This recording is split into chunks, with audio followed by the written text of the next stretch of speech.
USAID को feed the future मार्फत California विश्वविद्यालय डेभिसको अगुवाईमा हर्टिकल्चर इनोभेसन ल्याब अन्तर्गत फरवर्ड नेपालले नेपाल स्थित ओइलडुङ्गर हिल्फा WHS पनि भन्छौँ कृषि तथा वन विश्वविद्यालय र राष्ट्रिय कृषि समूह महासङ्घ नेपालको सहकार्यमा अनुसन्धानमा आधारित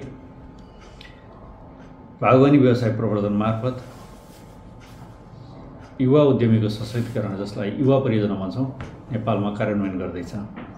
यस परियोजनाले युवाका लागि उच्च सम्भावना भएका बागवानी बालीहरू विशेष गरी तरकारी बालीमा आधारित कृषि प्रविधिको परीक्षण र प्रवर्धन गरी युवा वर्गको रोजगारी एवं आम्दानी वृद्धि गर्ने लक्ष्य राखेको छ। यसका अलावा परियोजनाले युवा मैत्री कृषि उद्यम प्रवर्धन गर्न सम्बन्धित स्थानीय सरकारहरूले आफ्ना नीति र कार्यविधि बनाउनको लागि सहयोग गर्ने अपेक्षा राखेको छ। ताजा तरकारीको मूल्य श्रृङ्खला वृद्धि गर्न क्रममा अनुसन्धानमा संलग्न कृषि उद्यमीहरूलाई तरकारी उत्पादन व्यावसायिक योजना तर्जुमा उत्पादनको बजारीकरण जस्ता क्षमता वृद्धिका तालिमहरू सञ्चालन गर्दछ।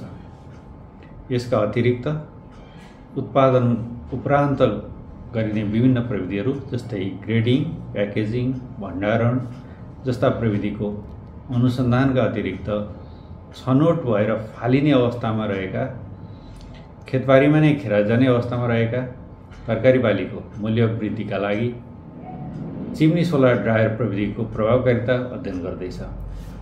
क्यालिफोर्निया स्टेट विश्वविद्यालयले डिजाइन गरेको यस चिम्नी सोलर ड्रायर प्रविधि स्थानीय स्रोत साधनको प्रयोग गरेर न्यून खर्चमा निर्माण गर्न सकिने र अन्य अपनाउँदै आइएका तौर तरिकाभन्दा छिटो छरितो रूपमा सुकाउन प्रयोग गर्न सकिने देखिएकाले फरवर्ड नेपालले परियोजना सञ्चालन भएका 3वटै जिल्लामा यसको स्थापना गरी अध्ययन गर्दैछ।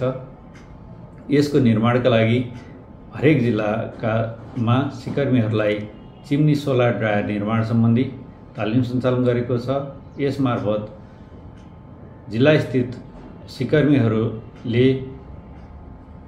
यसलाई तयार गरी अन्य कार्यको लागि परियोजनाको अध्ययनका अतिरिक्त अन्य कार्यको लागि समेत प्रयोग गर्न सकिने सम्भावना रहेको छ।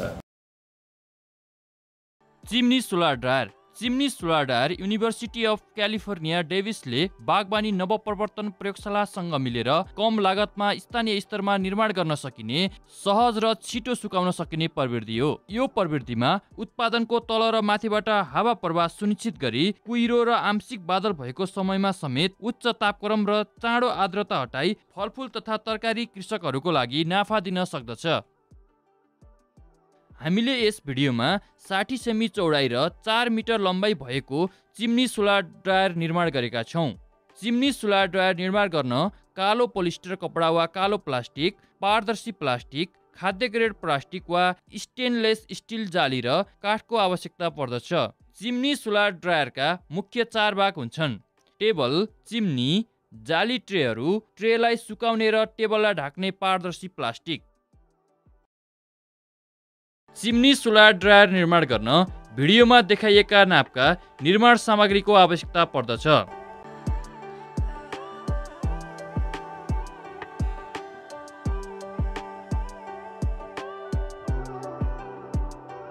सर्वप्रथम नाप बमोजिमको टेबलको निर्माण गर्ने, जसको उचाइ 80 सेन्टिमिटर, चौडाइ 60 सेन्टिमिटर र लम्बाइ 4 मिटरको छ। निर्माण भएको टेबललाई कालो पोलिस्टर कपडाले जमिनको भागमा बाहेक अन्य भागमा पूर्ण रूपमा छोप्ने।